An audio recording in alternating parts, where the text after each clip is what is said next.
Order, please. We'll get today's proceedings underway and welcome everybody here for a Thursday. And before we start our daily routine, I just want to introduce a special guest in the speakers gallery, but I think he's just moving up the one notch. So I want to introduce a former MLA and a former speaker from the province of New Brunswick. I'd ask you to give a warm welcome to Eugene McGinley.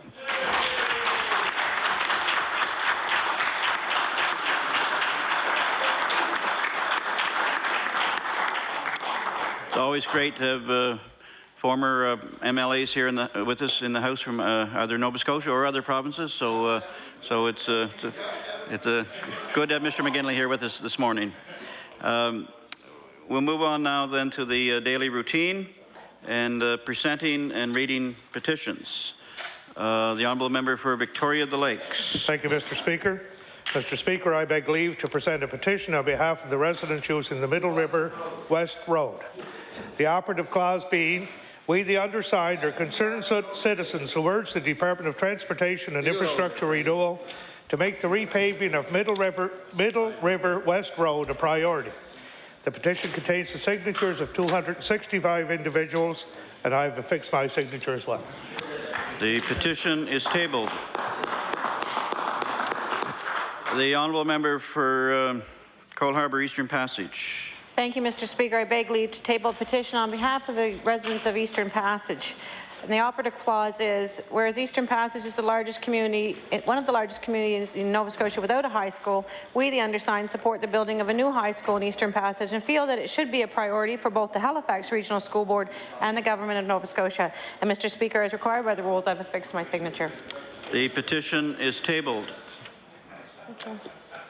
The honourable member for Cape Breton West.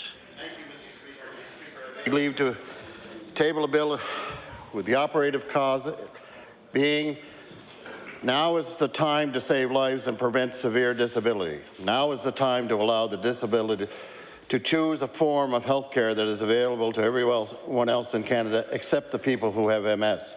It is not the time to say that rules are rules, that rules cannot be broken, or there's not enough money in the budget.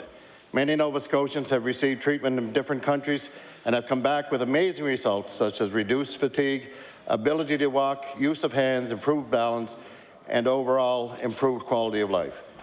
You know some of them and have helped many of them through your generosity. There are still many who want this treatment but are unable to make the trip and do not have the funds. There are 740 names on this petition, Mr. Speaker, and I've attached mine, and this goes along with the 10,000 plus that have already been tabled in this House. Thank you. The petition is tabled. Any further petitions? Presenting reports of committees. Tabling reports, regulations, and other papers. The Honourable Deputy Premier. Thank you, Mr. Speaker. Mr. Speaker, I'd like to table Moving Towards Equity, Employment Equity and Diversity in the Nova Scotia Public Service, 2009-2010. The report is tabled. The Honourable Minister of Finance. Thank you, Mr. Speaker. I'd like to table a document entitled Capital Plan 2011-2012. The report is tabled. Any further reports, regulations, or other papers? Statements by ministers. The Honourable Minister of Finance. Mr. Speaker, for the first time ever, the Government of Nova Scotia is tabling a capital plan in advance of the spring budget. We are doing so for two important reasons. The first is to be more open and accountable about the operations of government. In this session alone, we have introduced a new Auditor General Act, a new Conflict of Interest Act, a new Public Sector Compensation Disclosure Act, a new Public Interest Disclosure of Wrongdoing Act, and amendments to the Lobbyist Registration Act. The tabling of a capital plan fits with this theme. It also fits very closely with the recent tabling of a 5-year road plan. We believe that it is necessary and important for there to be more information available to the public about capital projects. More information leads to better debate and more accountability, and that can only make us sharper in our approach to capital investments. The second reason for tabling a capital plan in advance of a budget is to improve planning, both inside government and in the private sector that may bid on these projects. It was sometimes problematic and always inefficient for uncertainty about the government's capital intentions to extend to budget time and into the start of the building season, which is short enough as it is. I would note that last year, when we asked Deloitte to undertake a review of the province's finances, we asked them to advise us of the pros and cons of improving the capital budget process. To summarize, Mr. Speaker, they concluded that a December capital plan would, quote, provide increased transparency, encourage greater focus on capital decision-making, and it would allow for earlier tender planning and preparation, end of quote. So with that, Mr. Speaker, I turn now to the capital budget itself. The capital budget for 2011-12 is estimated at $560 million. This follows two record years for capital spending, $796 million in 2009-10 and $711 million in 2010-11. As everyone will be aware, these levels of capital spending were the result of federal, provincial stimulus spending designed to counter a deep economic recession. With the winding down of stimulus spending, we can expect the capital budget to return gradually to more normal levels.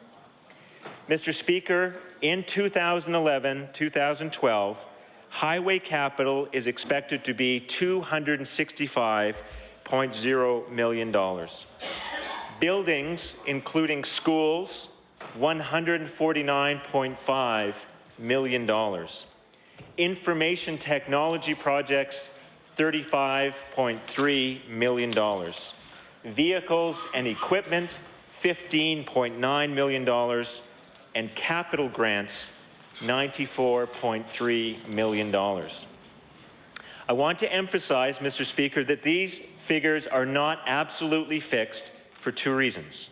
First, no definite figure can be given until the 2011-12 budget is approved by this House. It is this House that has the last word on public spending, and of course, we respect and honour that tradition. Secondly, Mr. Speaker, there always has to be some flexibility to take account of unexpected and significant capital issues that arise after the release of the plan and throughout the next year. The recent weather events in Meat Cove and Yarmouth County are good examples of why we need to be open to change as events unfold. But with those two important caveats, this figure does represent the government's capital intentions for the next fiscal year. The capital budget presented to the House in the spring will be $560 million or something very close to it. And the list of projects will be the list presented to the House today or something very close to it. This capital plan embodies this government's priorities for the province, living within our means, better health care for families, and creating good jobs and growing the economy. And with that, Mr. Speaker, I am pleased and proud to introduce Nova Scotia's first fall capital plan.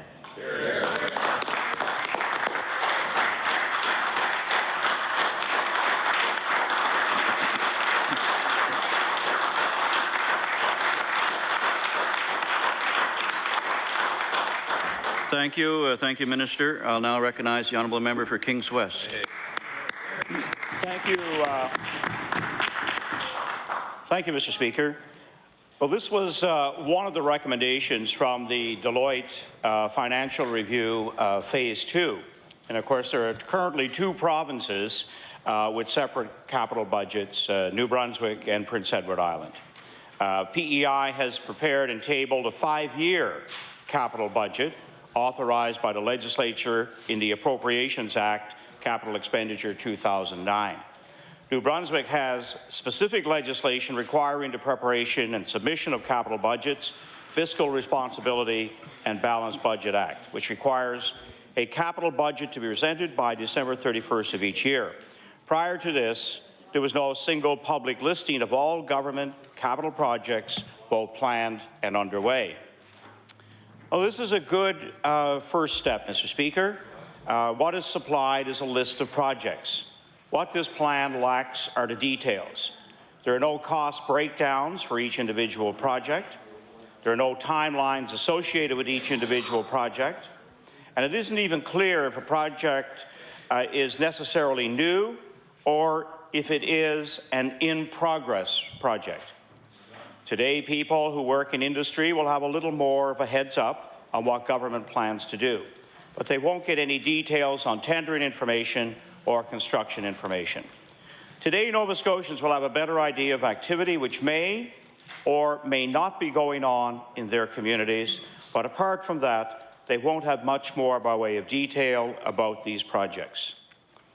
We are pleased to see some flexibility is built in case unexpected issues which arise throughout the year, and the Minister has referenced, of course, Yarmouth and Meat Cove as two that are with us currently. This particular plan is in its infancy, and we are wondering if there will be future plans with more detail. This particular plan is a single year. We would be pleased to see a multi-year plan. If a more detailed plan is developed in the future, will we see time set aside in the legislature specifically designed to debate the merits of these projects? something along the lines of the debate on the estimates. A capital plan can be tabled, whether the House is in session or not. Without requiring a legislative session, timing becomes important. Will there be a requirement for a full capital plan to be tabled by a certain date to ensure that debate in the legislature can take place? And these are a few of the questions that remain, but we do commend government for this first capital plan, this first effort. Thank you, Mr. Speaker.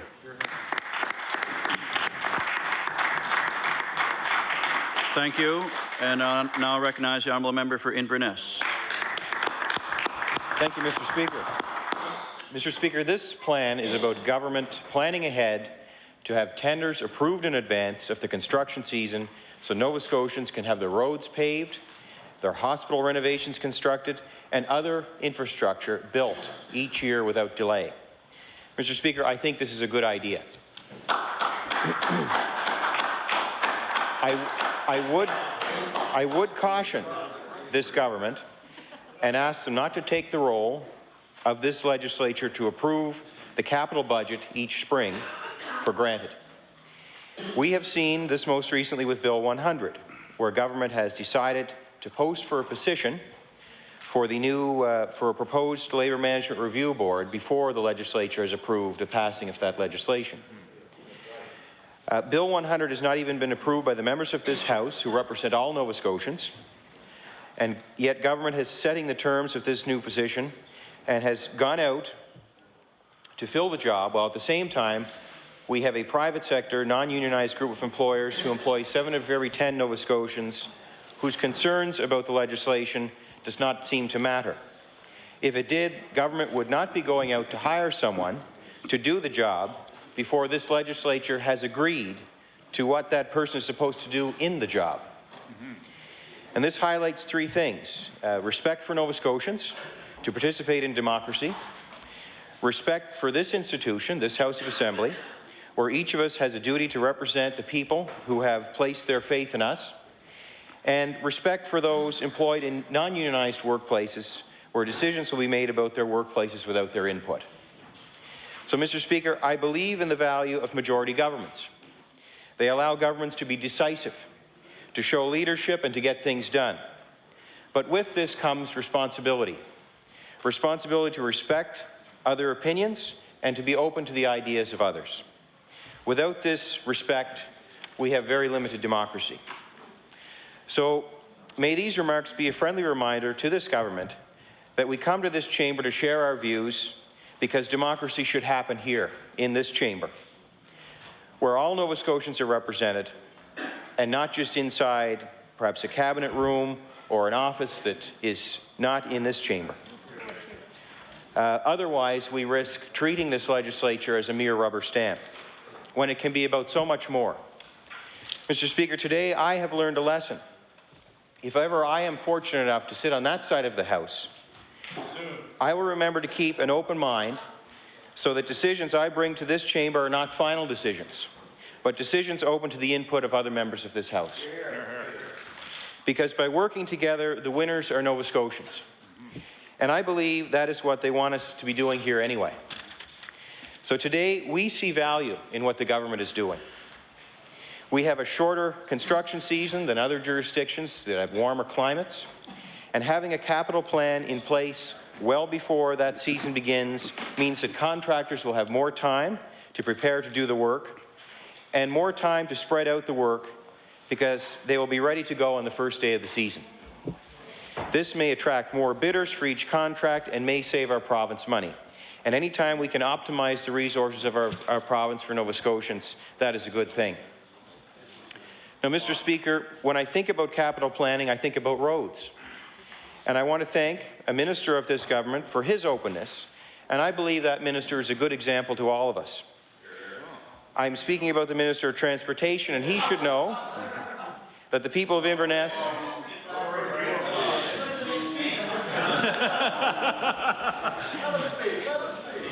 Mr. Speaker, the minister should know that people of Inverness appreciate the door of his office being open and to help address their needs. So with that, Mr. Speaker, I will conclude my remarks. Thank you.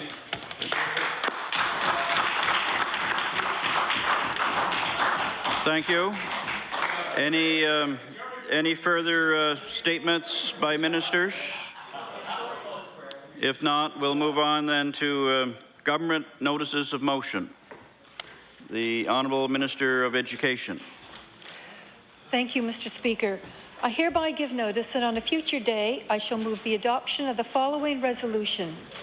Whereas Nova Scotia students continue to perform above the international average in reading, mathematics, and science, according to the 2009 Program for International Student Assessment and released on December the 7th, and whereas our students are again demonstrating that they are among the best in the world, faring well against many of their counterparts in the United States, the UK, and much of Europe.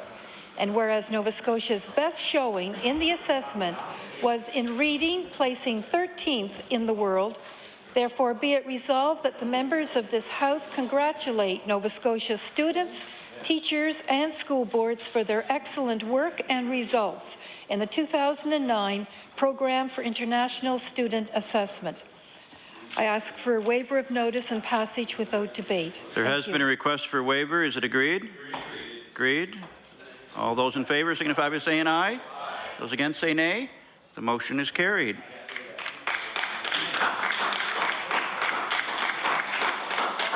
The Honourable Minister of Health. Thank you very much, Mr. Speaker. Mr. Speaker, I hereby give notice that on a future day I shall move the adoption of the following resolution.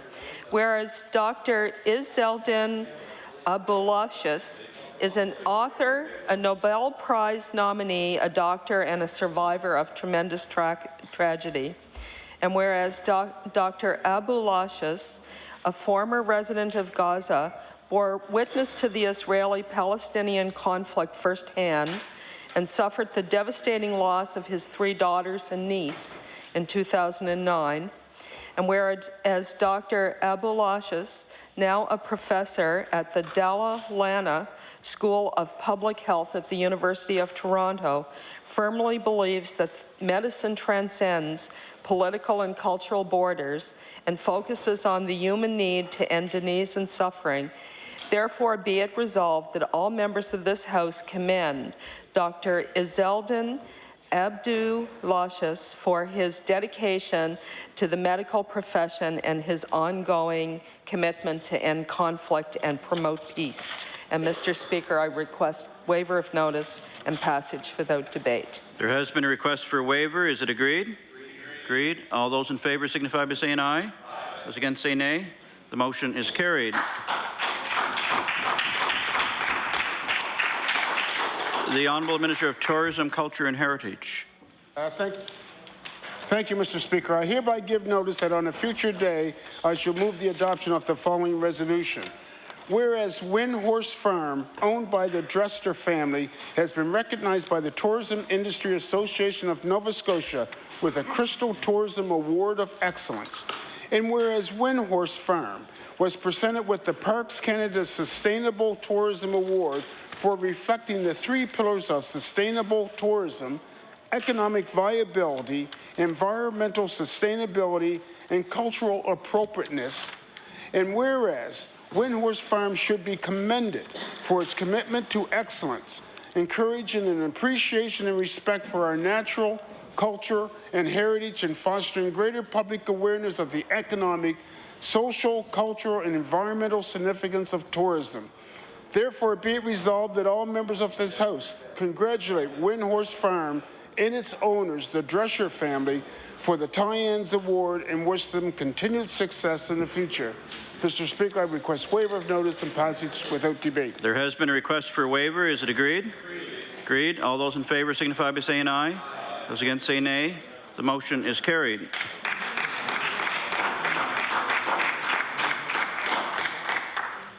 Introduction of bills. The Honourable Leader of the Official Opposition. Thank you, Mr. Speaker. I beg leave to introduce a bill entitled An Act to Establish a Code of Ethics for Members of the House of Assembly.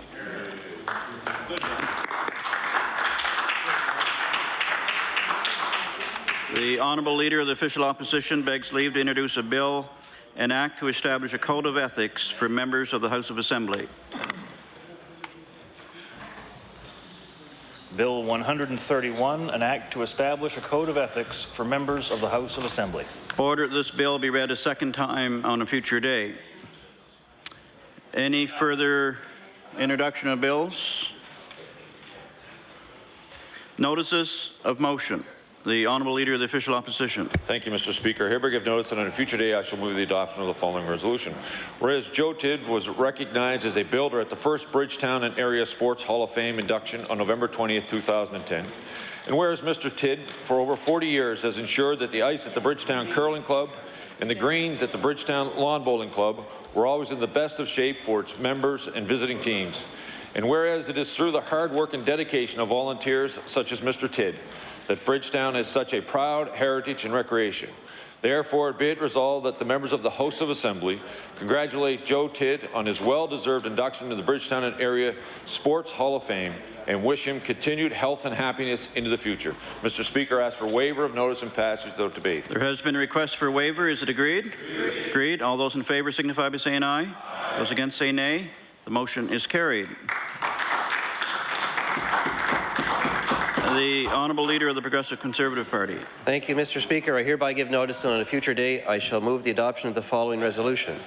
Whereas Trevor Gabriel of Spring Hill worked hard leading up to the Absolute Fighting Canada's 5th Amateur Mixed Martial Arts card, and whereas Gabriel survived 3 intense rounds and won by unanimous decision of the judges, and whereas Trevor Gabriel trained in the sport in his hometown of Spring Hill, giving him what he felt was an advantage that secured him this first amateur win in that sport, therefore be it resolved that all members of this House congratulate Trevor Gabriel on his victory in the Absolute Fighting Ring and wish him much success in his future endeavours. And Mr. Speaker, I request waiver of notice and passage without debate. There has been a request for waiver. Is it agreed? Agreed. All those in favour signify by saying aye. Those against say nay. The motion is carried.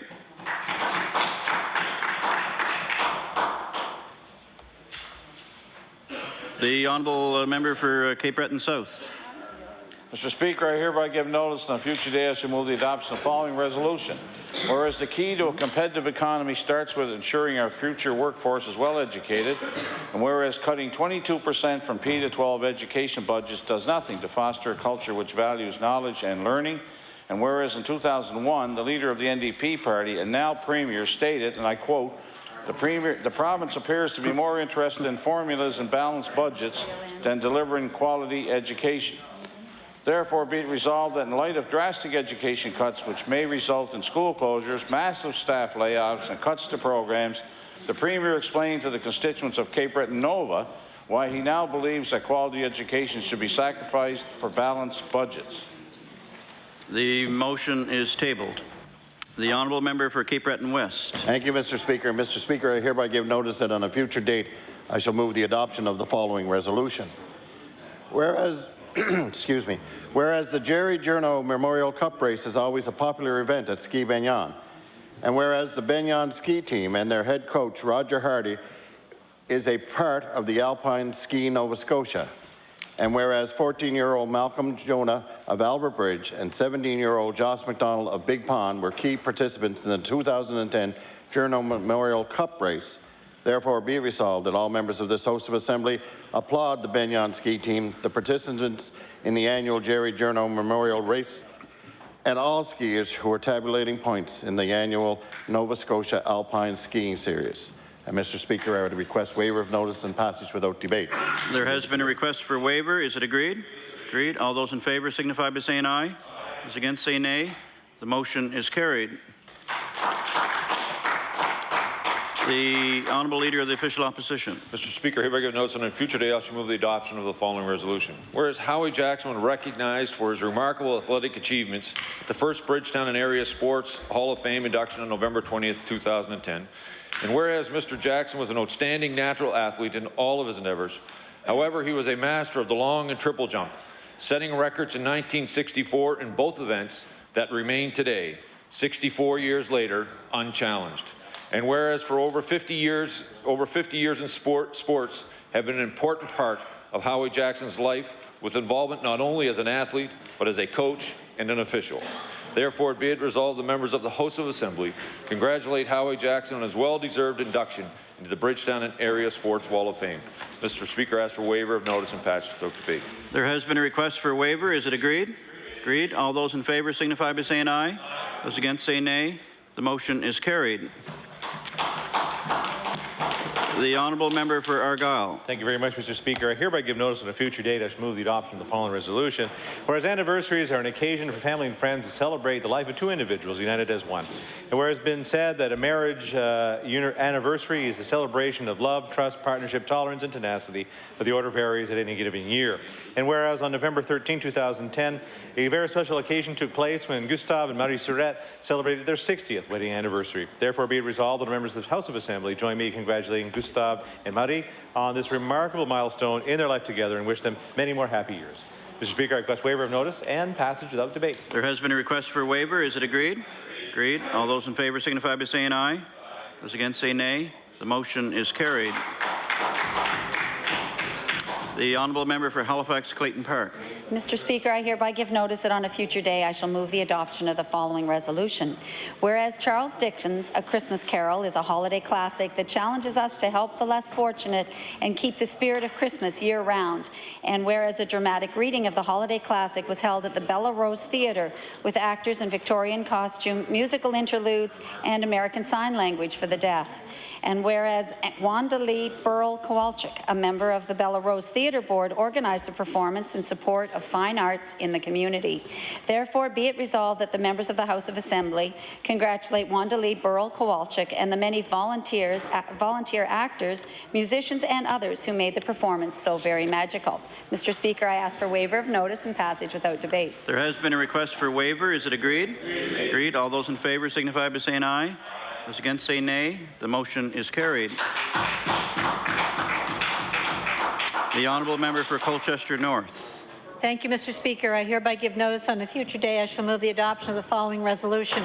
Whereas Nova Scotia's civil servants are committed to working to provide the best quality of service to families, to businesses, and to communities across the province, and whereas each year the Nova Scotia Public Service Commission says thank you to the long-serving members through the Long Service Award Program.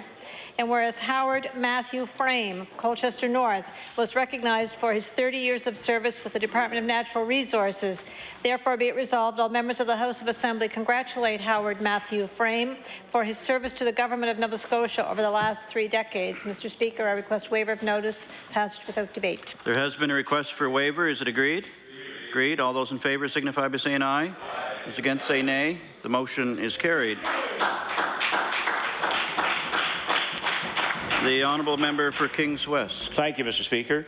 Mr. Speaker, I hereby give notice on a future day I shall move the adoption of the following resolution.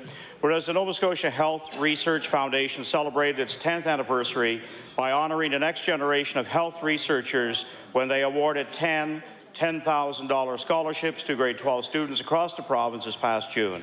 And whereas the Decade Award is the only scholarship program in Canada which enabled young Nova Scotians the opportunity to better understand the positive impacts of health research to our province. And whereas Kenneth Wheaton of Horton High School in Wolfville was a winner for his essay titled Depression. Therefore, be it resolved that members of the House of Assembly congratulate Kenneth Wheaton on his receipt of the Decade Award and wish him all the best in his future endeavours. Mr. Speaker, I ask for waiver of notice and passage without debate. There has been a request for a waiver. Is it agreed? Agreed. All those in favour signify by saying aye. Aye. Those against say nay. The motion is carried. The honourable member for Cape Breton North. Yes, thank you, Mr. Speaker. I hereby give notice on a future date I shall move the adoption of the following resolution. Whereas on November 8th, Cape Breton University, in partnership with Sydney Academy and the Cape Breton Victoria Regional School Board, launched the Viola Desmond Chair in Social Justice, awarded to a faculty member who will pursue initiatives and raise awareness. And whereas Graham Reynolds is the first holder of the Viola Desmond Chair in Social Justice, and whereas Viola Desmond's sister, Wanda Robson, was in attendance and told the new chair, "You've got a lot of work to do and a long way to go to end racism, but we're headed in the right direction," end quote. Therefore, be it resolved that all members of this House of Assembly join me in congratulating Graham Reynolds as the first Chair of Social Justice and wish him success as he works to engage the community to further social justice issues such as the one fought by Viola Desmond, and thank Wanda Robson for her outstanding work, advocacy, and education initiatives. And Mr. Speaker, I would ask for waiver of notice and passage without debate. There has been a request for waiver. Is it agreed? Agreed. All those in favour signify by saying aye. Those against say nay. The motion is carried. The honourable member for Preston. Thank you, Mr. Speaker. Mr. Speaker, I hereby give notice on a future day I shall move the adoption of the following resolution. Whereas the Simmons Paving Company recently received the 2010 Hector Jakes Award for Business Excellence from the Black Business Initiative. Where Simmons Paving is located in North Preston, has been operating since 1975. Whereas Simmons Paving has been providing exceptional paving services and customer service for the past 35 years. Therefore, be resolved that members of this House congratulate Simmons Paving on the receipt of this outstanding award and wish them well on their 35th anniversary and in their future business endeavors. And Mr. Speaker, I'd ask for waiver of notice and passage without debate. There has been a request for waiver. Is it agreed? Agreed. All those in favour signify by saying aye. Those against say nay. The motion is carried. The honourable member for Victoria the Lakes. Thank you, Mr. Speaker. Mr. Speaker, I hereby give notice that on a future day I will move the adoption of the following resolution. Whereas the Bedeck Volunteer Fire Department Ladies Auxiliary recently held its annual Christmas in November fundraiser at the Bedeck Community Fire Hall. And whereas it's been 40 years of dances, bake sales, fundraisers and more for this dedicated group of ladies, including Marie Hannum, who has been a member since the beginning. And whereas President Judy Gale said, it feels great to give back to the community. And all these ladies amaze me every day with their generosity and devotion for this great cause. Therefore, be it resolved that all members of this House congratulate and thank Marie Hannum for her 40 years of service and recognize the tremendous work that is being done by all members of the Bedeck Fire Department Ladies Auxiliary. Mr. Speaker, I request waiver of notice and passage without debate. There has been a request for waiver. Is it agreed? Agreed. All those in favour signify by saying aye. Those against say nay. The motion is carried. The honourable member for Dartmouth East. Thank you, Mr. Speaker. Mr. Speaker, I hereby give notice on a future day I shall move the following resolution. Whereas 23-year-old Michael Beeler of Dartmouth oversees Students for International Development, a non-profit organization at the University of Toronto, and where Michael and his team were recently awarded a $4,500 grant from the Clinton Global Initiative University to support greenhouses established in rural Kenya, the harvest of which will pay for communal medical supplies at a local pharmacy and breakfast programs at 2 local schools. And whereas the project will encourage villagers to cultivate their agriculture and marketing skills and is expected to raise $5,000 annually and pay for approximately 12,000 malaria tablets, therefore be it resolved that members of the House of Assembly congratulate Michael and his peers for their outstanding achievement and recognize Michael's inspiring dedication and sense of responsibility to the global community. Mr. Speaker, I'd ask for waiver of notice and passage without debate. There has been a request for waiver. Is it agreed? Agreed. All those in favour signify by saying aye. Those against say nay. The motion is carried. The honourable member for Hants West. Mr. Speaker, I hereby give notice that on a future date I shall move the adoption of the following resolution. Whereas originally dubbed snurfing, combined snow and surfing, snowboarding has become a very popular and competitive sport around the globe. And whereas Jeremy Page from Falmouth Hants County was chosen to represent Canada as part of the national team at the World Junior Snowboard Championships, held this summer from August 20th to 31st in Cadrona, New Zealand. And whereas Jeremy took part in the half-pipe qualification heat, the men's half-pipe final, as well as the men's snowboard slopestyle qualification. Therefore be it resolved that all members of this House of Assembly congratulate Jeremy on his commitment and determination and wish him great success in all his future competitions. Mr. Speaker, I request waiver of notice and passage without debate. There has been a request for waiver. Is it agreed? Agreed. All those in favour signify by saying aye. Those against say nay. The motion is carried. The honourable member for Digby Annapolis. Thank you, Mr. Speaker. Mr. Speaker, I hereby give notice on a future day I shall move the adoption of the following resolution. Whereas the key to a competitive economy starts with ensuring our future workforce is well educated. Whereas cutting 22% from P-12 education budget does nothing to foster a culture which values knowledge and learning. And whereas in 2001, the leader of the NDP party, now Premier, stated, the province appears to be more interested in formulas and balanced budget than delivering quality education.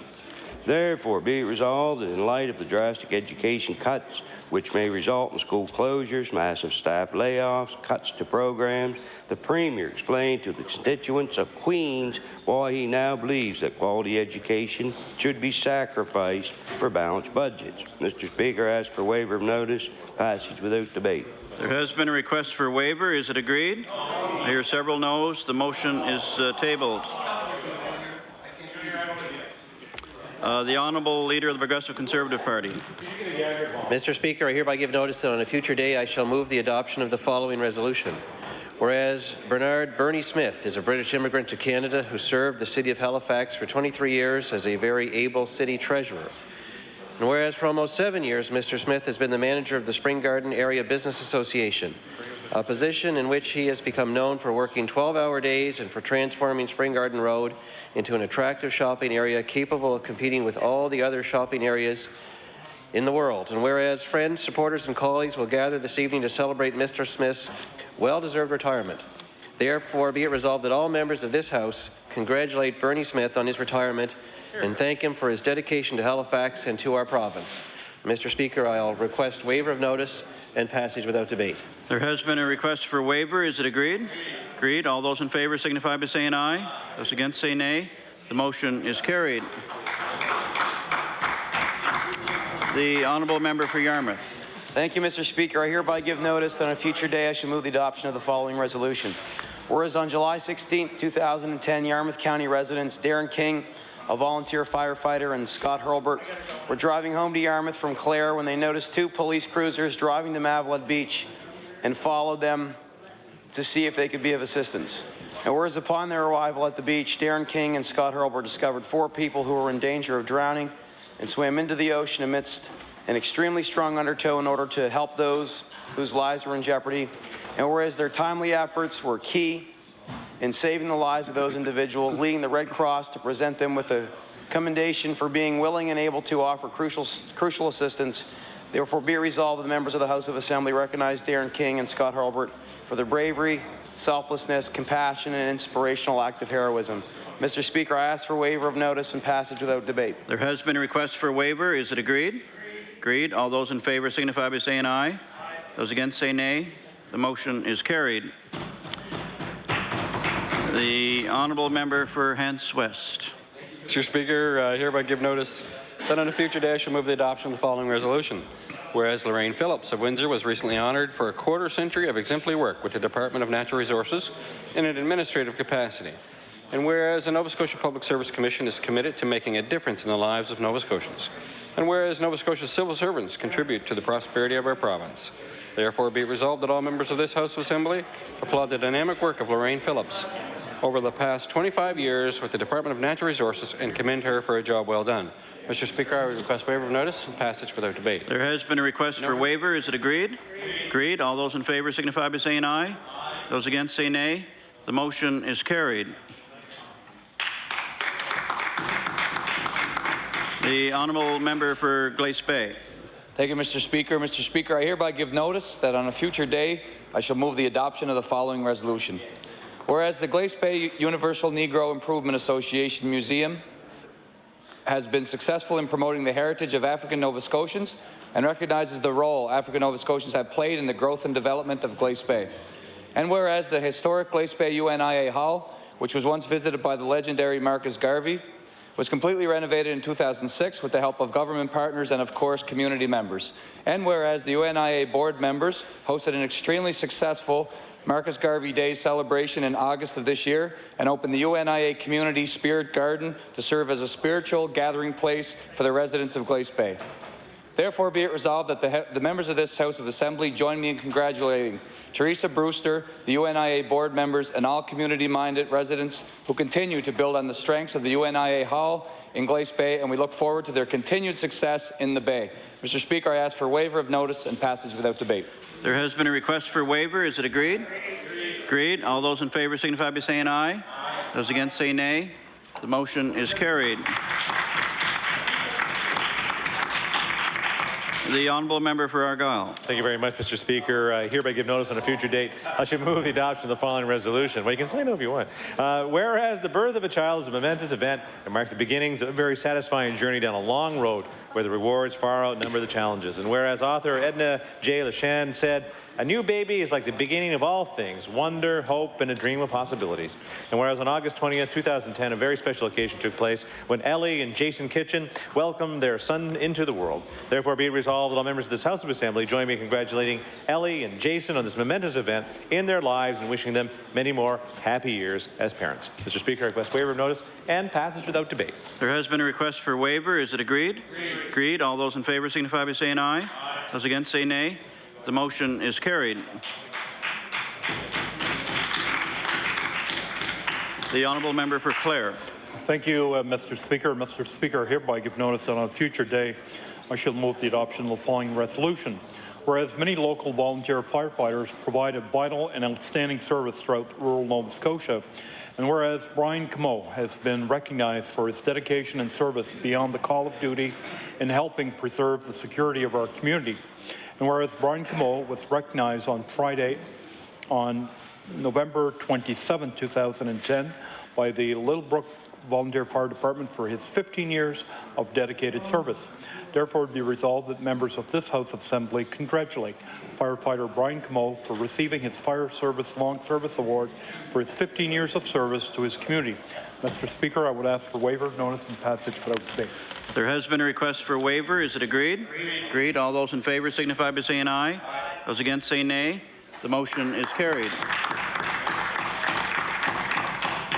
The honourable member for Colchester North. Thank you, Mr. Speaker. I hereby give notice on a future day I shall move the adoption of the following resolution. Whereas Nova Scotia's civil servants are committed to working to provide the best quality of service to families, to businesses, and to communities across the province, and whereas each year the Nova Scotia Public Service Commission says thank you to the long-serving members through the Long Service Award program, and whereas Laurie Maxwell Cochran from Valley, Colchester North was recognized for his 30 years of service with the Department of Agriculture, therefore be it resolved all members of the House of Assembly congratulate Laurie Maxwell Cochran for his service to the Government of Nova Scotia for the past 3 decades. Mr. Speaker, I request waiver of notice and passage without debate. There has been a request for waiver. Is it agreed? Agreed. All those in favour signify by saying aye. Those against say nay. The motion is carried. The honourable member for Halifax Clayton Park. Mr. Speaker, I hereby give notice that on a future day I shall move the adoption of the following resolution. Whereas 40 junior high schools participated in the recent Capital Region Soccer Championship 2010-11, and whereas Fairview Junior High School distinguished itself by earning both the boys and girls division championship titles this year. And whereas it's a very rare achievement to have one school place first in both the boys and girls division in the same year. Therefore, be it resolved that the members of this House congratulate the players and coaches of both the girls and boys Fairview Junior High School soccer teams on their championship wins and wish them great success in the future. Mr. Speaker, I ask for waiver of notice and passage without debate. There has been a request for waiver. Is it agreed? Agreed. All those in favour signify by saying aye. Those against say nay. The motion is carried. The honourable member for Victoria the Lakes. Mr. Speaker, I hereby give notice that on a future day I will move the adoption of the following resolution. Whereas in results recently released by the Nova Scotia Community Museum Assistance Program, the North Highlands Community Museum in Cape North, Victoria County, scored the highest grade in the 2010 evaluations of Nova Scotia community museums.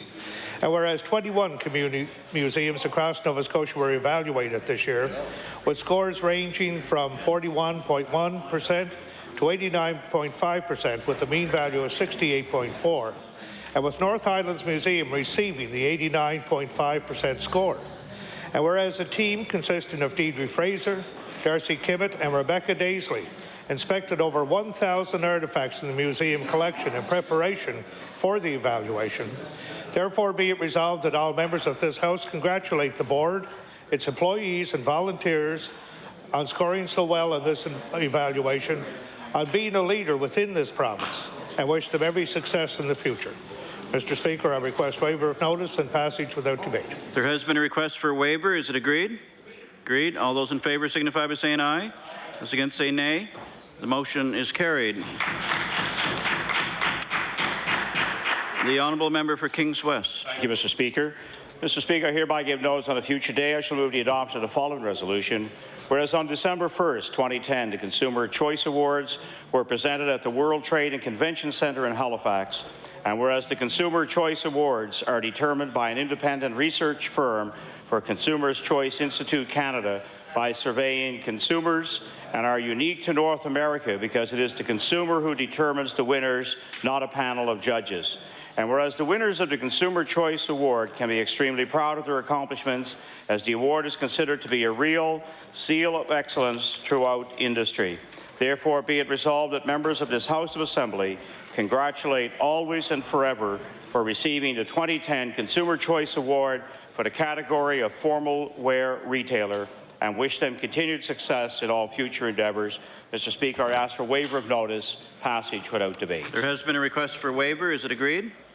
Agreed. All those in favour signify by saying aye. Those against say nay. The motion is carried. The honourable member for Cape Breton North. Yes, thank you, Mr. Speaker. I hereby give notice on a future date I shall move the adoption of the following resolution. Whereas this past summer, the Sydney Mines Ramblers went undefeated to capture the provincial Mosquito A baseball title in Enfield, and whereas Sydney Mines defeated Woodlawn 13-0 in the championship game, demonstrating their outstanding skill and ability, and whereas coaches Charlie Coleman, Archie Nicholson, and Peter Brewer, and their 12 players, Evan Hiscock, Brody Dawson, Patrick Norman, Owen Higgins, Garrett Nicholson, Adam Coleman, Eldon Snow, Dylan Pimentel, Evan LeBlanc, Trenton Reardon, Ian McNeil, Andrew Brewer, and Christopher Doyle brought the provincial title home to Cape Breton. Therefore, be resolved that all members of this House of Assembly join me in congratulating the Sydney Mines Ramblers and their coaches for a very successful year and wish them all the best in the field next year. Mr. Speaker, request waiver of notice and passage without debate. There has been a request for waiver. Is it agreed? Agreed. All those in favour signify by saying aye. Those against say nay. The motion is carried. The honourable member for Dartmouth East. Thank you, Mr. Speaker. Mr. Speaker, I hereby give notice on a future day I shall move the adoption of the following resolution. Whereas the key to a competitive economy starts with ensuring our workforce is well educated, and whereas cutting 22% from P-12 education budgets does nothing to foster a culture which values knowledge and learning. And whereas in 2001, the leader of the NDP party, now Premier, stated, quote, "The province appears to be more interested in formulas and balanced budgets than delivering quality education," unquote. Therefore, be it resolved that in light of drastic education cuts which may result in school closures, massive staff layoffs and cuts to programs, the Premier explained to the constituents of Cole Harbour Eastern Passage why he now believes that quality education should be sacrificed for balanced budgets. Mr. Speaker, I'd ask for waiver of notice and passage without debate. There has been a request for waiver. Is it agreed? I hear several noes. The motion is tabled. The honourable member for Preston. Thank you, Mr. Speaker. Mr. Speaker, I hereby give notice on a future day I shall move the adoption of the following resolution. Whereas Dolly Williams received one of two 2010 YMCA Peace Medallions for her dedication to peace and exceptional leadership in her community. And whereas Dolly has worked and volunteered with many women's organizations, including groups of women and girls who have become victims of violence, and workshops and seminars for young women to help them build their self-esteem. And whereas Dolly is also a member of the Southeastern Community Health Board, the Congress of Black Women of Canada as Nova Scotia's representative, Vice President of the National Anti-Racism Council of Canada, and a member of Lions International, which is one of the largest international service organizations. Therefore, be resolved that members of this House congratulate Dolly Williams on receiving this prestigious award and working tirelessly for the benefit of all women and her dedication to the betterment of those less fortunate, regardless of age, colour, creed, or religion. Mr. Speaker, I'd ask for waiver of notice and passage without debate. There has been a request for waiver. Is it agreed? Agreed. All those in favour signify by saying aye. Those against say nay. The motion is carried. The honourable member for Digby Annapolis. Thank you, Mr. Speaker. Mr. Speaker, I hereby give notice on a future day I shall move the adoption of the following resolution. Whereas Nova Scotia Power's Digby Neck Wind Farm began powering homes and businesses recently with 10 of the 20 turbines generating electricity and is expected to be fully operational by the end of this month. And whereas the wind farm will have a total capacity of 30 megawatts, producing enough electricity to power approximately 10,000 homes. And whereas the project has the potential to reduce greenhouse gas emissions in Nova Scotia by more than 60,000 tons annually and stabilize power rates. Therefore, be it resolved that the members of this House congratulate Nova Scotia Power on the start-up of this new wind farm and explain to the people of Digby why their power rate is increasing because of higher fuel costs. Mr. Speaker, I ask for waiver of notice passed without debate. There's been a request for waiver. Is it agreed? Agreed. All those in favour signify by saying aye. Aye. Those against say nay. The motion is carried. The honourable member for Inverness. Mr. Speaker, I hereby give notice that on a future date I shall move the adoption of the following resolution. Whereas Large Cape Breton seeks to live simply, in solidarity with those with disabilities and with unemployed and marginalized people everywhere. And whereas one of the greatest honours a business can receive in the Maritimes is the Better Business Bureau's Ethics Awards. And whereas on November 24th, Large Cape Breton won a Better Business Ethic Award in the non-profit category. Therefore, be it resolved that all members of this House of Assembly recognize and congratulate Large Cape Breton on this impressive award and thank them for all the fine work they do. Mr. Speaker, I request waiver of notice and passage without debate. There has been a request for waiver. Is it agreed? Agreed. All those in favour signify by saying aye. Those against say nay. The motion is carried.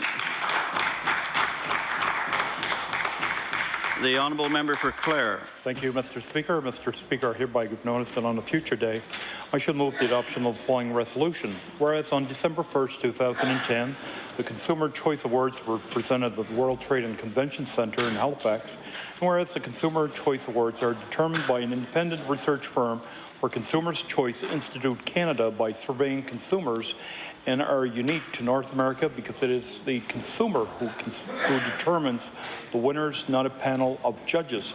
And whereas the winners of the Consumer Choice Award can be extremely proud of their accomplishments as the award is considered to be a seal of excellence throughout the industry.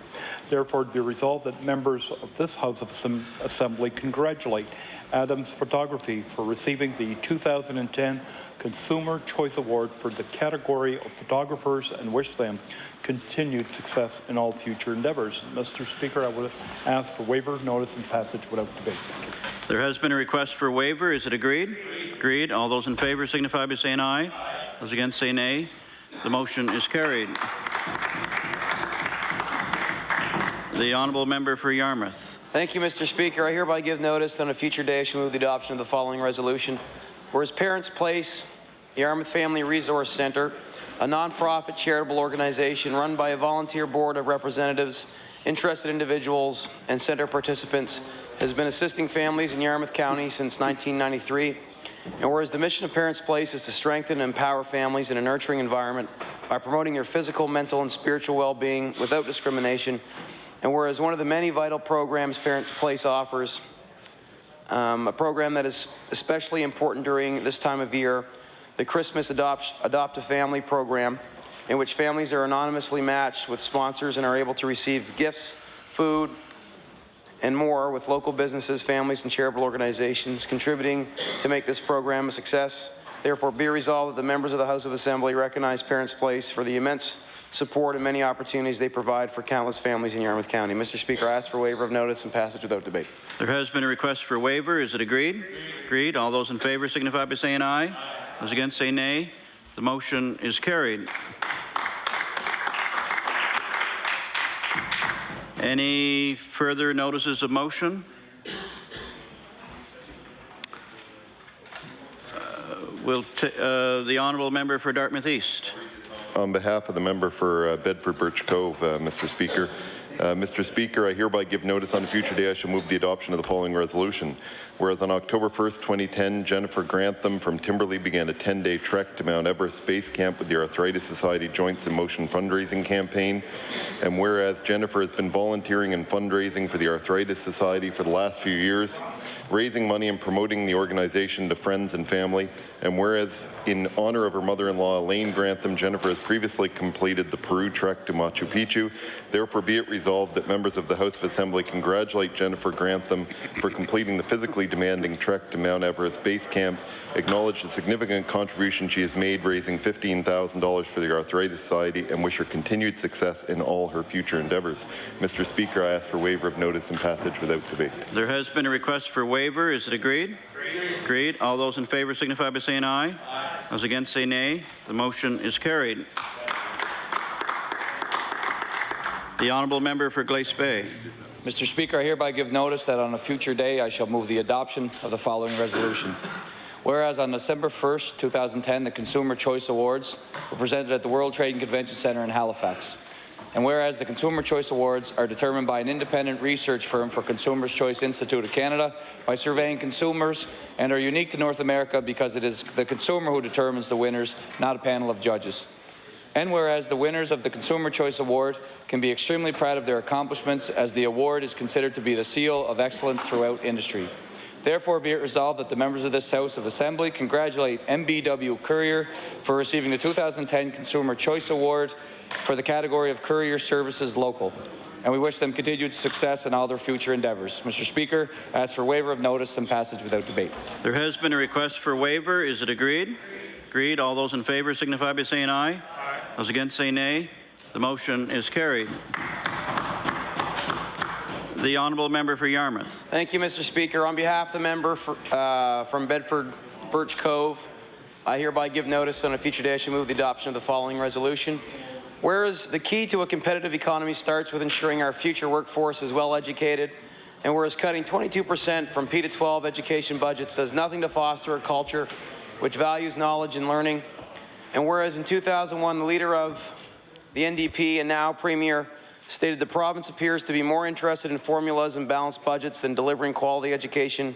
Therefore, be it resolved that in light of the drastic education cuts, which may result in school closures, massive staff layoffs, and cuts to programs, the Premier explained to the constituents of Hammonds Plains, Upper Sackville, why he now believes that quality education should be sacrificed for balanced budgets. Mr. Speaker, I ask for waiver of notice and passage without debate. There has been a request for waiver. Is it agreed? I hear several noes. The motion is tabled. The honourable member for Kings West. Thank you, Mr. Speaker. Mr. Speaker, I'm reading this on behalf of the member for Richmond. Mr. Speaker, I hereby give notice on a future day I shall move the adoption of the following resolution. Whereas on December 1st, 2010, the Consumer Choice Awards were presented at the World Trade and Convention Centre in Halifax, and whereas the Consumer Choice Awards are determined by an independent research firm for Consumers Choice Institute Canada by surveying consumers, now unique to North America because it is the consumer who determines the winners, not a panel of judges. Whereas the winners of the Consumer Choice Awards can be extremely proud of their accomplishments as the award is considered to be a seal of excellence throughout industry.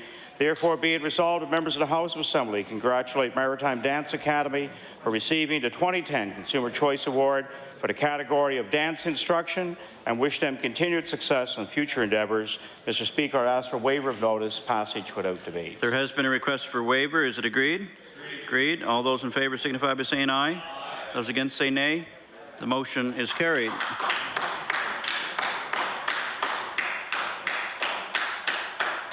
If no more notices of motion, we're getting ready for oral questions put by members to ministers. The time now is 1:11, and we'll go to 2:11.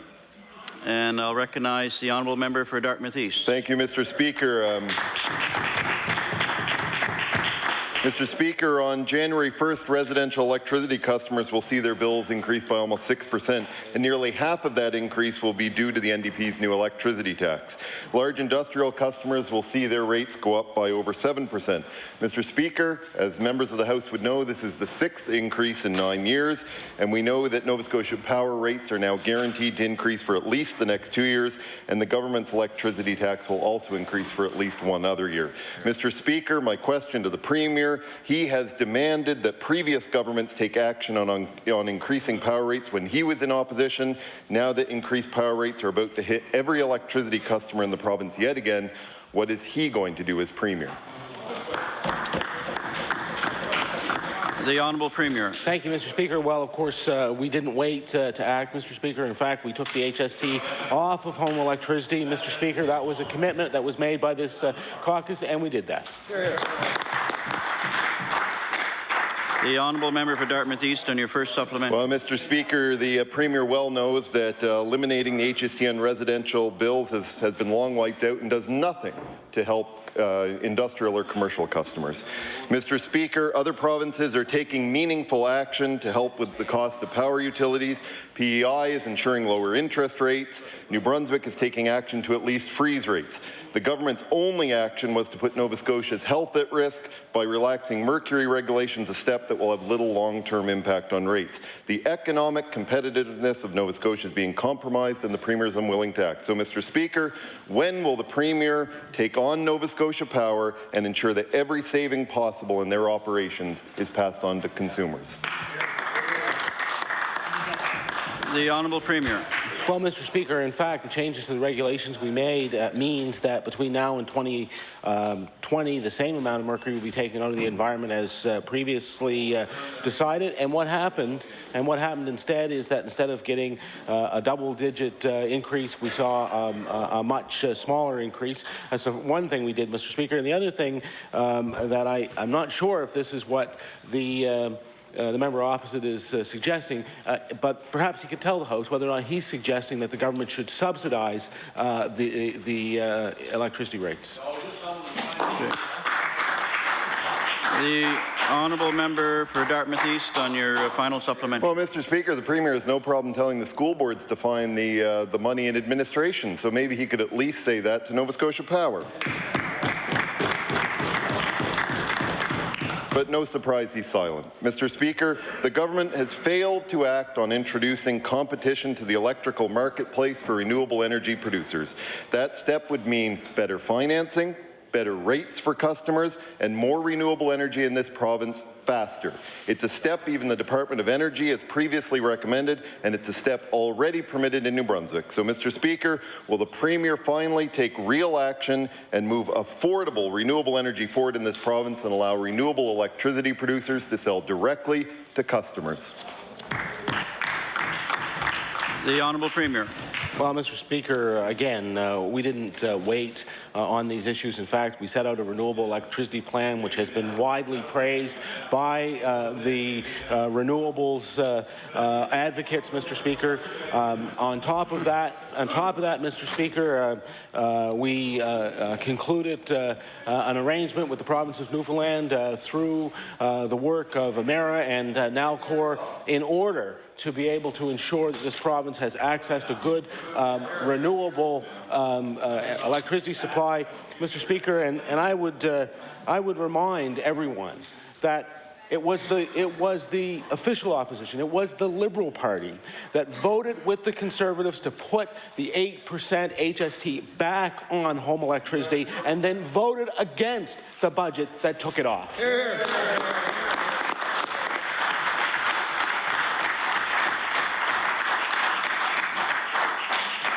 The Honourable Leader of the Progressive Conservative Party. Thank you, Mr. Speaker. Mr. Speaker, my question is to the Premier. Mr. Speaker, the Premier and his government seem willing to put our fragile economy at risk with their extreme union agenda. Now we find that they're not satisfied with just that. They want to further undermine the economy by proposing crippling cuts to our education system. So far, the government has shown no willingness to bend on its labour plan. But, Mr. Speaker, we all hope that they'll put an end to this crazy planning exercise that will gut our education system. And so my question to the Premier is this: why are you so willing to kick the legs out from under our economy, but so determined to protect your special interests? The Honourable Premier. Well, Mr. Speaker, it's hard to know where to start with that. There wasn't a word of it that, of course, reflects what this government is about. This is about building a strong economy. We're working hard every day with our partners to build things like venture capital funds to attract new business into the province, Mr. Speaker. And on top of that, Mr. Speaker, we have put in place a Jobs Here plan that focuses on learning, focuses on innovation, and focuses on competitiveness, Mr. Speaker. We have a plan. They never did. That's right.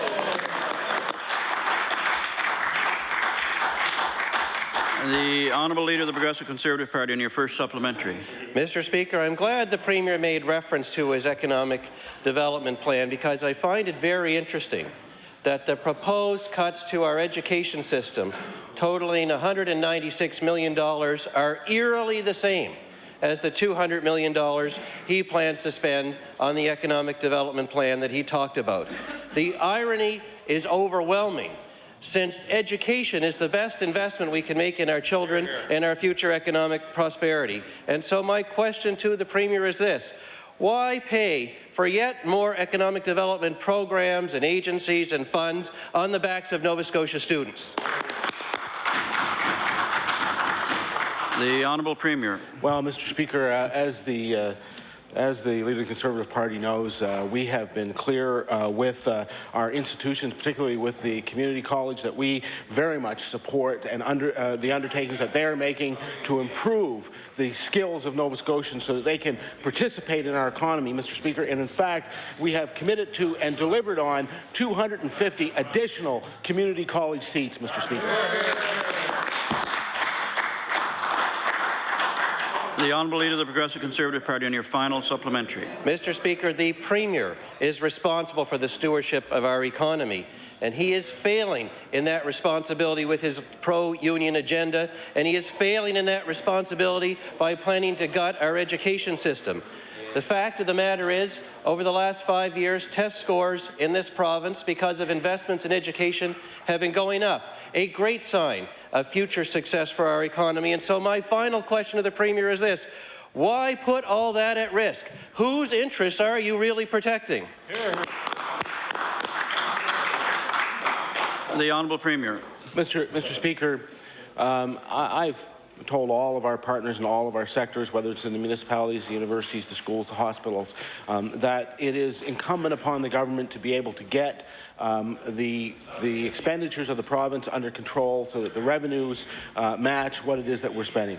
If we don't, Mr. Speaker, if we don't do that, then it won't be the people sitting in this chamber that are going to have to worry about it. It is going to be the future citizens of our province, our children, who are going to have to pay for that, and we're not going to allow that to happen.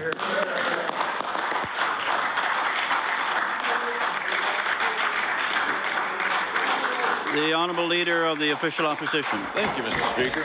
Thank you, Mr. Speaker. On March 23, 2006, the member from Cole Harbour said, in response to 11 Nova Scotia schools being under review, and I quote, "Schools are more than just educational facilities. They are the heart of rural communities." Mr. Speaker, the Premier also said schools act as meeting places, recreation facilities, and they are important tools to communities to attract and retain young families. So my question to the Premier: will the Premier commit to keeping rural schools open, since he thinks they're so important? The Honourable Premier. Well, Mr. Speaker, of course, these are decisions that are made through the school boards, Mr. Speaker. But I want to be perfectly clear that we support rural schools. We think they are important to the fabric of rural communities. We understand how important they are, and that's why in South Queens they're seeing an investment for a new junior high school in Liverpool. That's why I was at the West Highlands Elementary School in Amherst to announce the investment in that school, Mr. Speaker. Of course, we think the schools are important. The Honourable Leader of the Official Opposition on your first supplementary. Thank you, Mr. Speaker. On March 26, 2006, the member from Cole Harbour said, and I quote, "We have a school system that is the most underfunded in the country." And he went on to say, at some point in time, I think government just has to recognize that moving funding for schools up to the national average and providing the children and families of this province with the proper resources is what has to happen. Mr. Speaker, the NDP said it, but they think they don't have to live up to it. Mr. Speaker, my question to the Premier, how can the Premier in all good conscience cut public education even further? The Honourable Premier. Well, Mr. Speaker, I've said before and I'll say again that funding for public school education over the last 10 years increased by 40%. At the same time, the demand shrunk by anywhere between 15 and 20%. We have seen in the order of 30,000 students leave the system. You know, we understand that these don't correlate directly into instant savings, but they do bear on the overall cost of the system. And we've asked the school boards, we've asked the administrators to look at how they can go about helping us achieve a system which is sustainable over the long term, one that is able to live within a financial envelope which won't drive the province further into debt, Mr. Speaker. The Honourable Leader of the Official Opposition on your final supplementary. Thank you, Mr. Speaker. The Premier keeps talking about the declining enrollment and the increase in funding. What he is missing in this equation is how the dynamic of the classrooms have changed, not only the last 10 years, but over the last 20, Mr. Speaker. Teachers are being asked to do more with less. Mr. Speaker, the Premier keeps saying that his government is asking school boards to take a leadership role in addressing the serious financial situation of this province. My question for the Premier, what we want the Premier to acknowledge is what he is really saying is that government is telling school boards to take the blow for the cuts that he and his government are unwilling to shoulder. The Honourable Premier. Well, Mr. Speaker, over the past number of years, in fact, all of the measures that you could look at with respect to student-teacher ratio, numbers of additional staff, all of those have been better than they have for many, many years, Mr. Speaker. So I'm not sure why it is that the member thinks that that this is not the case, but clearly he's mistaken. What we have said is that we want to partner with and allow the leadership of those boards to help us ensure that we have a sustainable system. And I would point out, it keeps using the 22%, Mr. Speaker, as if it were 22% from the current budget. And he knows that that's not the case, that this is costs associated with the increases that if left unaffected would have gone into the system, Mr. Speaker. So the 22% is not about this budget, it is about anticipated budgets in the future, Mr. Speaker. The Honourable Member for Bedford Birch Cove. Mr. Speaker, school boards are facing a 22% cut, and earlier this week we learned that Nova Scotian students trail students in other provinces when it comes to literacy and mathematics. The results of the Program for International Student Assessment also show that female students in Nova Scotia are scoring lower than their male counterparts in mathematics. And this is going to only get worse with a 22% cut. So my question, is the Premier prepared to accept even lower math and literacy results that will result from his 22% cut? The Honourable Premier. Mr. Speaker, I have to say I am astounded that the member has such a low opinion of math teachers in our province.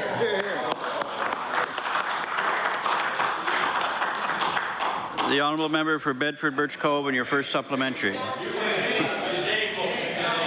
Mr. Speaker, it appears the Premier could use a math mentor right now. Because he just doesn't seem to understand that his proposed 22% cuts will amount to more than just trimming board administration costs. This cut means an end to programs designed to help students most at risk, and an end to programs designed to help students excel. And it will destroy the entire public education system for every student in between. Mr. Speaker, why is the Premier making future generations pay for his land buys and backroom deals? The Honourable Premier. Well, thank you, Mr. Speaker. It couldn't be further from the truth. In fact, Mr. Speaker, we are very concerned that the young people in this province not have to shoulder for the next, throughout their lives, throughout their working lives, an increasing level of debt in this province, Mr. Speaker. The reality is that we have a commitment to provide both a good quality education system and to bring this province back to balance.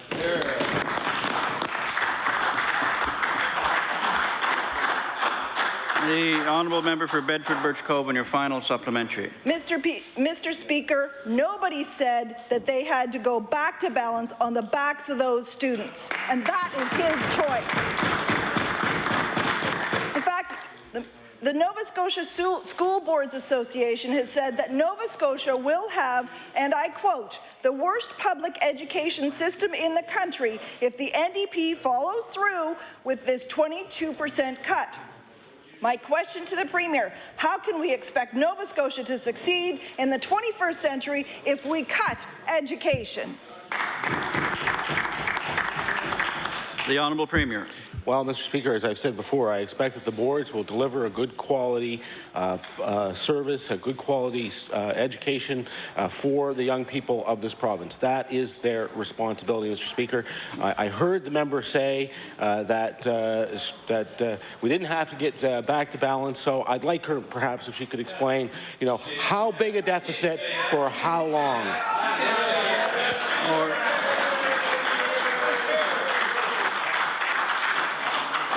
The honourable member for Colchester North.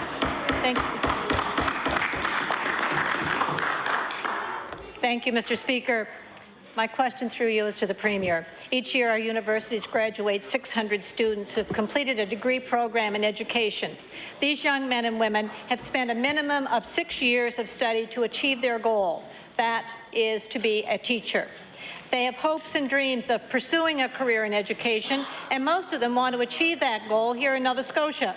But now their hopes and dreams have been shattered by the thought of a funding cut to education of 22% over 3 years, and that will take away job opportunities in this province for many years to come. And these young adults, Mr. Speaker, will have to go elsewhere because they cannot wait. So my question to the Premier is this: what message do you have for those young people, the best and the brightest in this province, about your decision to remove any hope of them getting a job here in Nova Scotia? The Honourable Premier.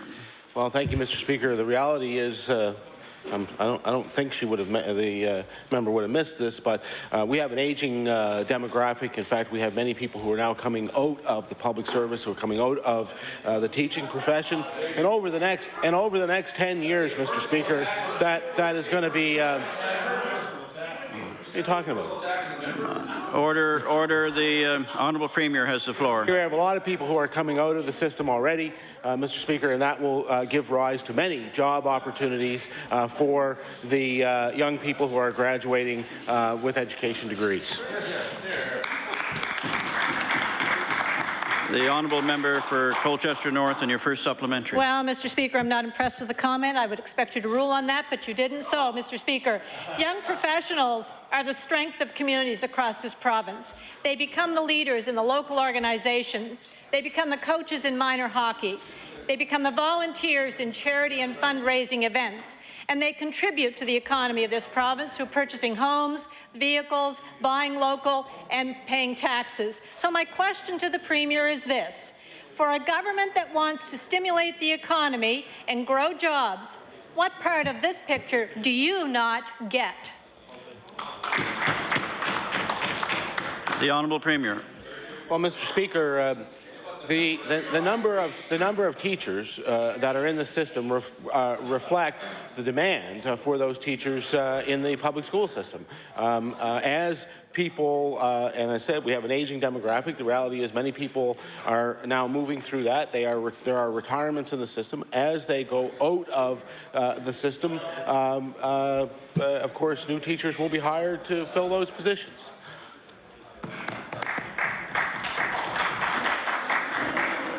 The honourable member for Colchester North on your final supplementary.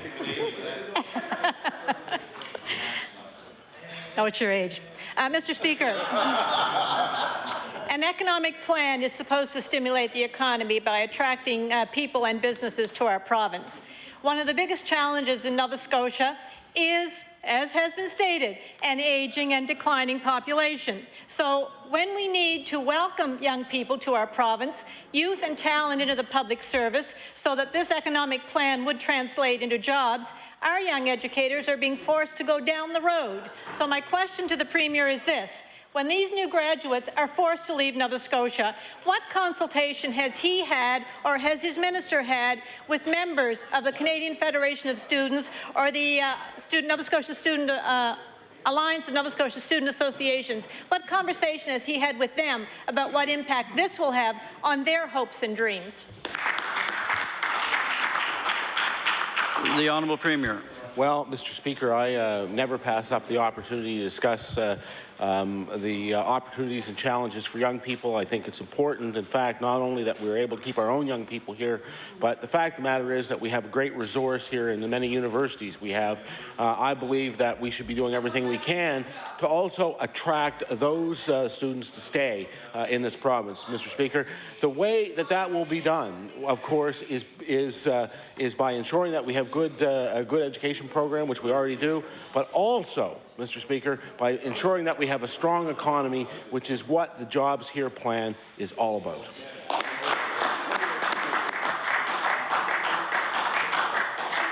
The honourable member for Cape Breton South. Hey.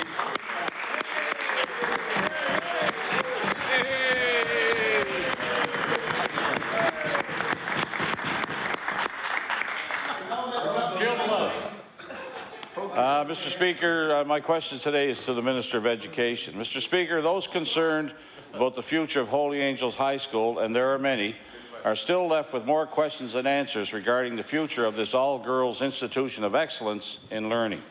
This school should remain as it is, Mr. Speaker, where it is. That is what Holy Angels supporters want. My question to the Minister, Mr. Speaker, can the Minister inform this House and all those concerned if any decisions have been made regarding the future of Holy Angels? The Honourable Minister of Education.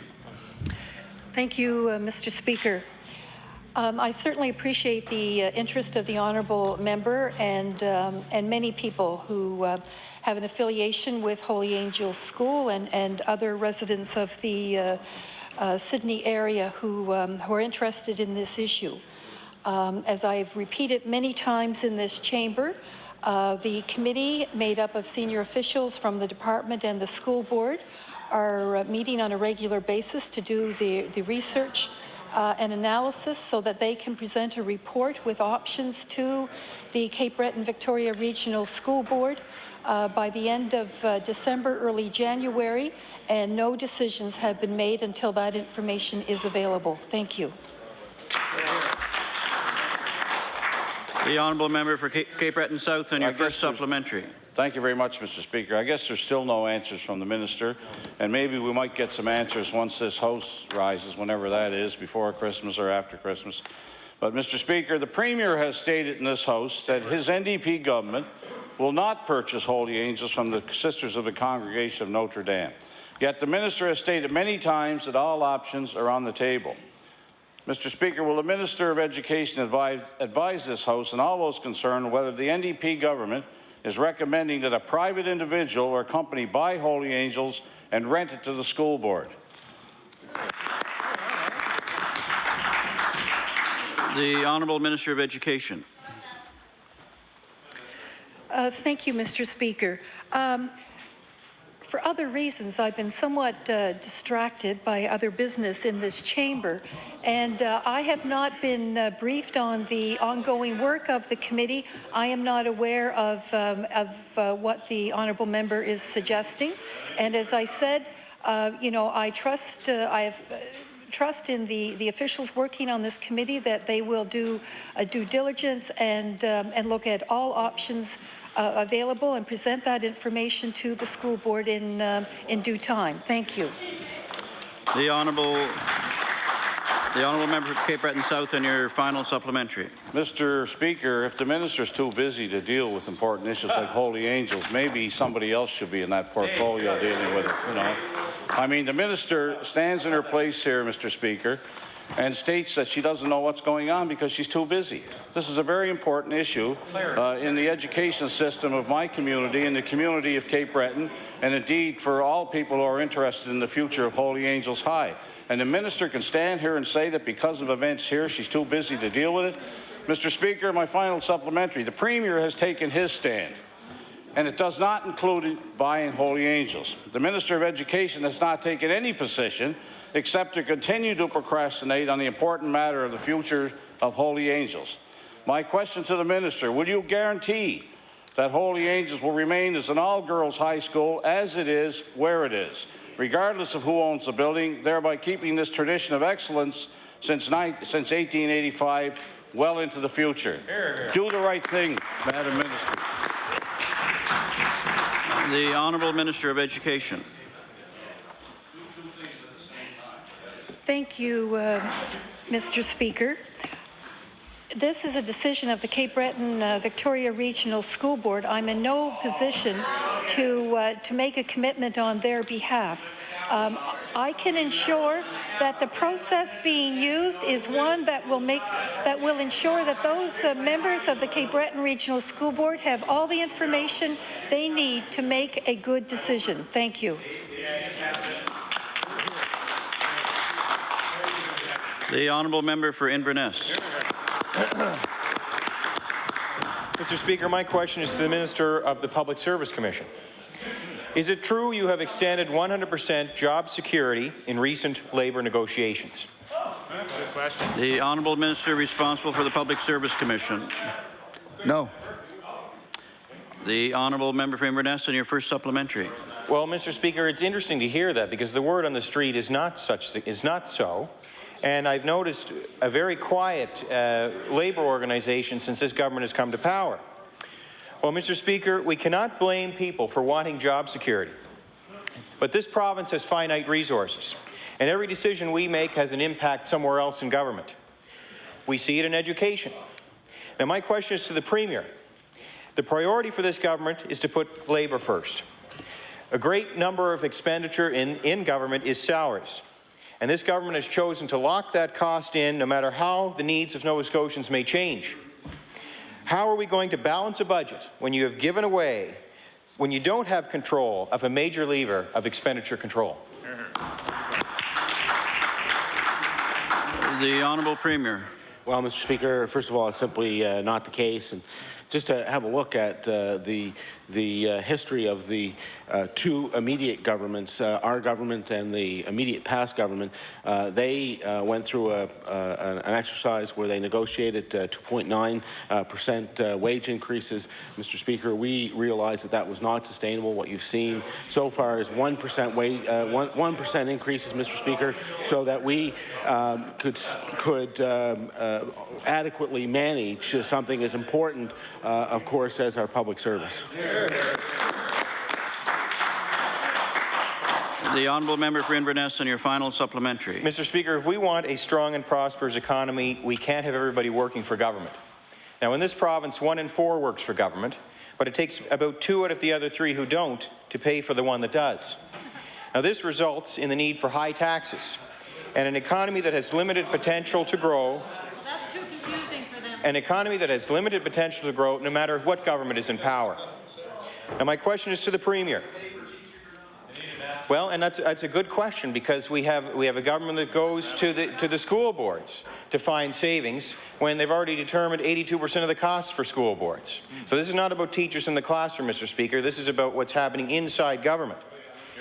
Now, asking departments for savings usually results in less cash for programs but no change in FTEs. To balance the budget, why not ask departments to reduce the number of FTEs to make a permanent contribution to the cost controls of our government? The Honourable Premier. Well, Mr. Speaker, I'm flabbergasted because apparently the member completely missed this. Mr. Speaker, we have already said that we're going to order, please. The Honourable Premier has the floor. Mr. Speaker, maybe the member missed it, but throughout the last budget debate, we talked about the necessity to be able to reduce the number of FTEs and to ensure that we gained the 10% reduction across the public service through attrition so that people would not be displaced, lose their jobs. Mr. Speaker, this is I think signals the profound difference between people on this side of the House and people on that side of the House, Mr. Speaker. We didn't go out and just blindly dictate cuts across departments, whether they made sense or not. We said we want to ensure that we reach through the departments for an adequate service and at the same time take costs out of the system. The Honourable Member for Halifax Clayton Park. Thank you. Mr. Speaker, my question today is for the Minister of Health.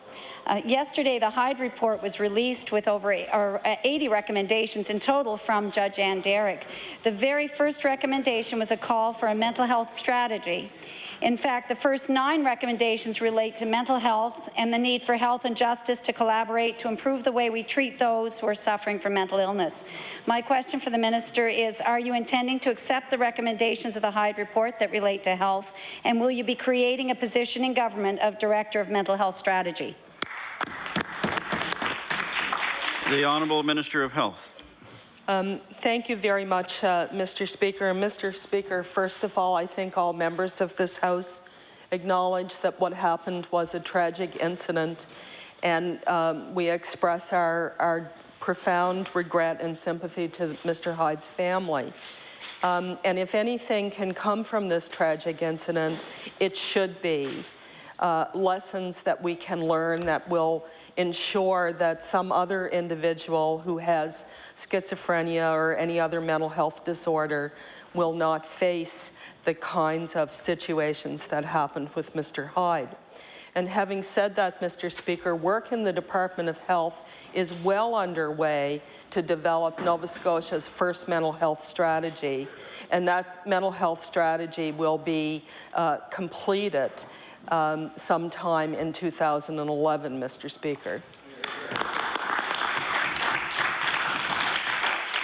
The Honourable Member for Halifax Clayton Park on your first supplementary. Thank you. Well, Mr. Speaker, I think the Minister would agree with me that this is a really urgent matter in the province of Nova Scotia. It's something that's been needed for a long time, and the Hyde report has taken 3 years, really, to come to us here in the House. His very unfortunate death occurred 3 years ago, and we have lessons learned that we need to get into place quicker. This section in the report that dealt with what's been done to date was pretty short, and there are 80 recommendations about where we need to go. So my question to the Minister is, in light of this report, will you speed up the work of the mental health strategy release? The Honourable Minister of Health. Thank you very much, Mr. Speaker. Mr. Speaker, yesterday when the Hyde report was released, I spoke to the head of the branch of mental health services inside the department. I asked her to take the recommendations that we've received in the fatalities report, organize them into a grid so that we can start looking at a time frame under which we can move forward with implementation of the recommendations. We first need to do an assessment of the recommendations to determine what recommendations are already underway and what are the timelines for those. But I can assure the honourable member and other members of this House, we take the recommendations of the Hyde report very seriously, and they will be given high priority within the Department of Health. The honourable member for Halifax Clayton Park on your final supplementary. Thank you very much, Mr. Speaker. And it's important to note that just recently, in fact this week, the Fraser Institute released their report on wait times. And I think that when they've measured it, it's important for us to know that we are the absolute worst jurisdiction in the country when it comes to wait times for psychiatric care. In fact, we take 21.5 weeks, over 5 months. That's 3 weeks longer than the next worst jurisdiction, which was Saskatchewan, in order to have that care, access to psychiatric treatment. And I think that again, signals the alarm that this is something that has to be acted on very quickly. I'd like to know if the minister, having read that report, could give the House some idea about where the access to psychiatric treatment will fit in the rollout of recommendations from the strategy. The Honourable Minister of Health. Thank you, Mr. Speaker. Mr. Speaker, I'm not sure that I understand that final question, but let me say that wait times are too long for psychiatric care, and they certainly will formulate a piece of the mental health strategy when it's completed.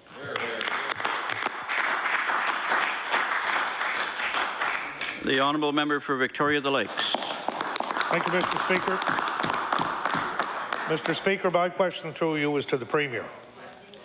Mr. Speaker, the image of the iconic Blue Nose 2s sailing chartered and uncharted waters around the world is something Nova Scotians are proud of. Yet we learned yesterday that the hull of the Blue Nose 2 has found its way to an industrial wood chipper. Mr. Speaker, the Minister of Tourism, Culture and Heritage stated in the Chronicle Herald this morning, and I quote, "One of the things I do wish is that maybe I could have played more of a role as we mapped out the retrofit. You know what? Hindsight is 20/20, end quote. Hindsight is 20/20, Mr. Speaker. That's what someone says when they know they messed up. Projects such as the Blue Nose 2 need every bit of ministerial attention, and for Nova Scotians to hear the minister disregard her because he didn't have the time to play more of a role in his department is appalling. My question to the Premier, will you explain to Nova Scotians why this minister sat by and did nothing while their beloved ambassador found its way to the wood chipper? The Honourable Premier. Well, Mr. Speaker, it was this minister and this government that ensured that this icon of this province is being restored, Mr. Speaker. That was this government.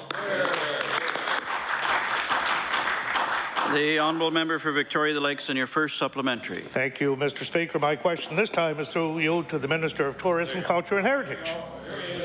Mr. Speaker, the same Chronicle Herald article states, and I quote, "Authenticated pieces of oak hull plank removed from the iconic schooner during its 1995 refit are still for sale at the Blue Nose 2 company store in Lunenburg for $3.50 each." Mr. Speaker, it wouldn't surprise me to hear the minister say during this question that he has learned that parts of the Blue Nose will actually be sold for souvenirs. So my question to the minister, will any part of the Blue Nose 2 be sold at the Blue Nose 2 company store in Lunenburg? And if so, why did you seem so confused yesterday when you mused about having a piece for your mantle? The Honourable Minister of Tourism, Culture and Heritage. Thank you, Mr. Speaker. First of all, the only one confused here, Mr. Speaker, is the member asking the questions. Now, I've got to say this. I've got to say this about the Blue Nose restoration, and I will say that the workers there are very, very diligent on the work they do. First of all, Mr. Speaker, there are parts of the Blue Nose too, parts of the hull that are considered as waste material.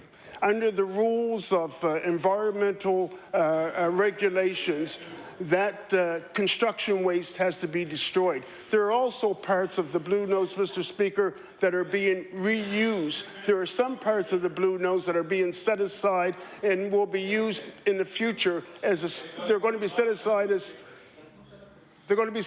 as spare parts, Mr. Speaker. Mr. Speaker, there is no Order, please. The Honourable Minister of Tourism, Culture and Heritage. You know, certainly, Mr. Speaker, this side of the House recognizes the importance and that the Blue Nose 2 is an icon not only for Nova Scotians, Mr. Speaker, but for all of Canada. We are restoring this. We are restoring this vessel in a very diligent way, Mr. Speaker. The Honourable Member for Victoria Lakes and your final supplementary. Thank you very much, Mr. Speaker, and indeed that was quite the answer. Mr. Speaker, again through you to the Minister of Tourism, Culture and Heritage. It's a hell of a story. Mr. Speaker, this minister is once again out of the loop when it comes to running his department. His poor cousin is screaming, his jet-set ways are turning heads, and now we hear that he wants a piece of the Blue Nose 2 for his mantle. Mr. Speaker, as the wood chipper chips away, chucking chips into the bay, my final question, when will the minister pay attention to the way that he runs his department every day?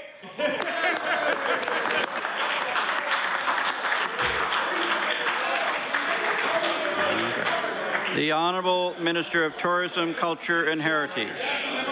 Mr. Speaker, my father once told me, he said, son, there's no such thing as a bad question. Obviously, Mr. Speaker, my father never ever heard that member of the South Side ask a question.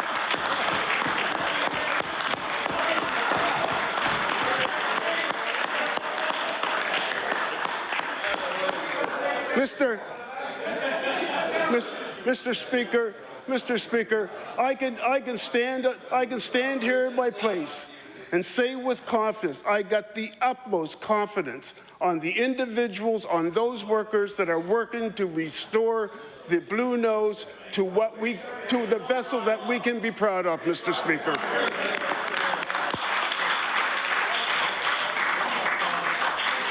The Honourable Member for Richmond.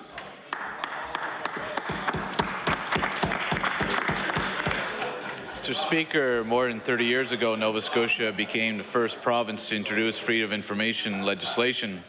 But thanks to the New Democratic Party, however, we can no longer claim to be at the forefront of transparency.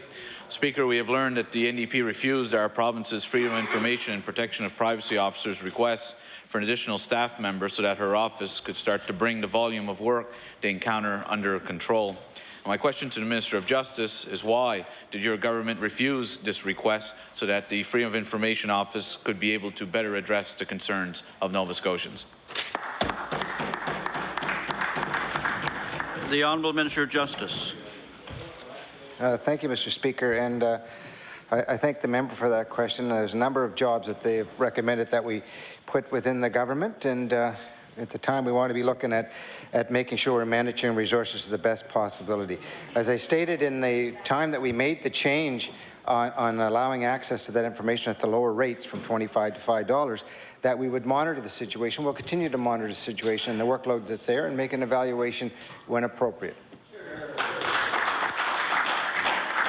The Honourable Member for Richmond on your first supplementary. Mr. Speaker, in 2009-2010, the Office of Freedom of Information closed 110 complaints through informal channels. This process took on average a year for each to complete. The office also closed an additional 13 formal complaints, and these files took an average of 18 months to complete. Speaker, these long wait times can be directly attributed to the fact that in the last 3 years, the Freedom of Information Protection and Privacy Office has seen budget cuts, and now the NDP has refused a request for an additional officer. So my question is, what is the Minister's plan to reduce wait times for people who have complaints to the Freedom of Information and Protection of Privacy Office? The Honourable Minister of Justice.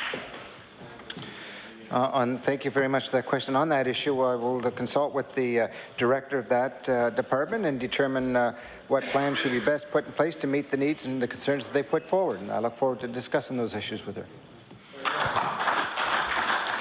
The honourable member for Richmond on your final supplementary. Well, Mr. Speaker, if the minister actually read the paper, he would know that it is Dulcie McCollum, the Freedom of Information Protection and Privacy Officer, who lamented the fact she has repeatedly asked for more resources, in fact, for an additional staff member, and yet this minister and this government refused. So there's no need for him to make the phone calls. Simply read the newspaper article and you will know exactly what the request is. Mr. Speaker, this is but one more example of what the NDP were in opposition and what they are now that they're in government. The Minister of Finance, while in opposition, was the patron saint of government openness and was continually pushing for better resources for the freedom of information process. Yet now that we have one of the most under-resourced programs in the country, the Minister tells us that he's going to continue to monitor the situation. So my final question to the Minister is, when will you show leadership and put the additional resources so Nova Scotians can have quick access to the freedom of information, protection of privacy system in our province? The Honourable Minister of Justice. Thank you very much, Mr. Speaker, and I'm very glad to have that question. The difference between this government and our opposition is that we have given out more information through our systems overall than any other government in the past. So there's better access, and we're disclosing more information, and that's at no additional cost. So we manage ourselves in a much better manner. The Honourable Member for Digby Annapolis. Thank you, Mr. Speaker. Mr. Speaker, safety on our roads and highways is important to Nova Scotians, and it should also be important to this government. Countless times I have asked countless ministers in this House to remove the high volume of alders along the roads of Digby and Annapolis. My question to the Minister of Transportation and Infrastructure Renewal is, when will you take this matter seriously and remove the alders from the highways in Digby and Annapolis and stop this traffic hazard and stop the calls coming to my office?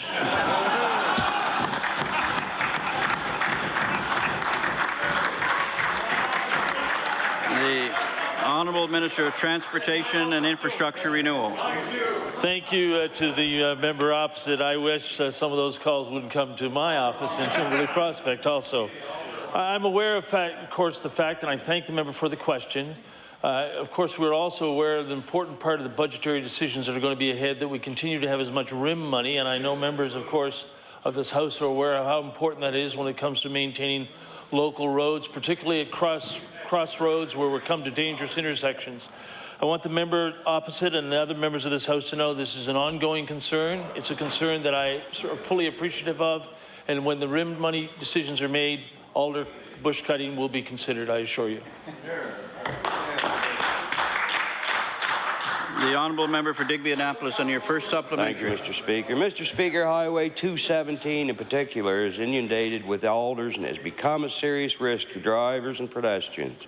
I have letters here that I will table from the municipality of Digby, the village of Tiverton, the Freeport Community Development Association, the Briar Island Chamber of Commerce, the village of Freeport, the village of Westport, Freeport Fire Chief, all pleading with the Department of Transport to cut the alders in this area. And my question to the minister, will you at least see to it that the alders causing serious traffic threats are cut on Highway 217 and many other roads in Digby County? The Honourable Minister of Transportation and Infrastructure Renewal. Thank you to the member opposite for the question, and I know that all members, of course, as we move around our constituencies, and mine included, have those sort of dangerous areas. I will ask the clerk to ensure that when that material is tabled, that I will receive a personal copy of it. And as I do each Wednesday when I sit down with senior staff when it comes to issues of this nature, this following Wednesday I'll bring it to their attention at that time. But I do thank you for your thoroughness. That's how to do your job. The Honourable Member for Digby Annapolis on your final supplementary.